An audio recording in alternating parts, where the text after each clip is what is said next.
जा महादेव जी गौरा जी से का कहतनी? कैसे कहतनी? सब कोई जब होली के समय आवेला तो सब रंग में रंगा जाला, अपना अपना नशा में नशा जाला।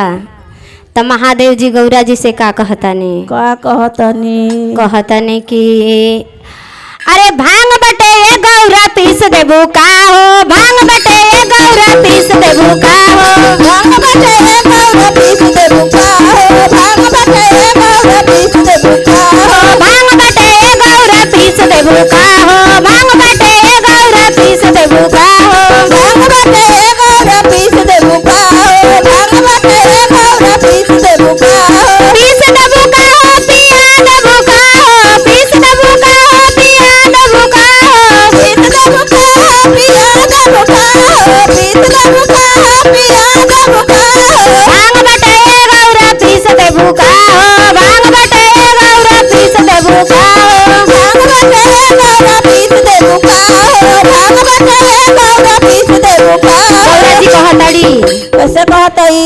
कि भोला भांगिए तपी के माता वाला रहिला, भोला भांगिए तपी के माता वाला रहिला, भोला भांगिए तपी के माता वाला रहिला, भोला भांगिए तपी के माता वाला रहिला। सब कोई खेलत रंगवा अबीर हो, सब कोई खेलत रंगवा अबीर हो, सब कोई खेलत रंगवा अबीर हो, सब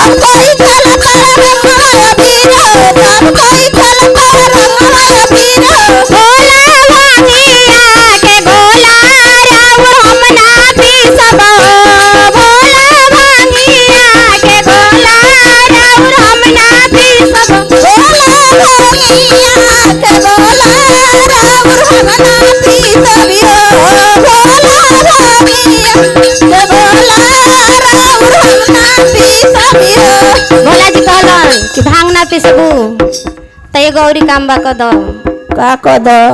त कहतड़न कि का कहत? अरे चिलम बटे ये गौरा गाजा तू माल देबू का हो, चिलम बटे ये गौरा गाजा तू माल देबू का हो, चिलम बटे ये गौरा गाजा तू माल देबू का हो, चिलम बटे ये गौरा गाजा तू माल देबू का माल देबू का चिलम बोझ देबू का हो, माल देबू का चिलम बोझ देबू का हो, माल देबू का चिलम बोझ देबू का हो, माल देबू का चिलम बोझ देबू का हो। गौरा एक बार धोखा हमर बोझ ले तू हो, गौरा धोखा हमर एक मेरे मुँह तू हो। गौरा एक बार धोखा हमर बोझ ले तू हो, गौरा धोखा हमर एक बार मुँह ले तू हो। सब कोई खाता टपोरी मिठाई, सब कोई खाता टपोरी मिठाई, सब कोई खाता रे पूरी मिठाई, सब कोई खाता रे पूरी मिठाई। भोला गजाए तपी के काहे मांग रही हो, भोला गजाए तपी के काहे मांग रही, भोला गजावे तपी के काहे मांग रही ना, भोला गजावे तपी के काहे मांग रही ना। मेवा से नीक बटे मिश्री मलाई, भांगिया से नीक बटे मिश्री मलाई, भंगिया से नीक बटे मिश्री मलाई, भंगिया से नीक बटे मिश्री मलाई। भोला कहिती तो हम ले आ देती हो, भोला कहिती तो हम ले आ देती, भोला कहिती तो हम ले आ देती हो, भोला कहिती तो हम ले आ देती हो।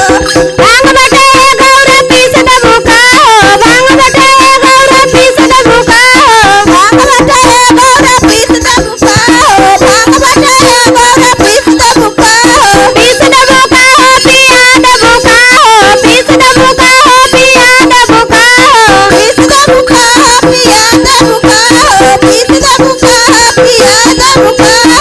गौरा भांगिए में साल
परेशान करी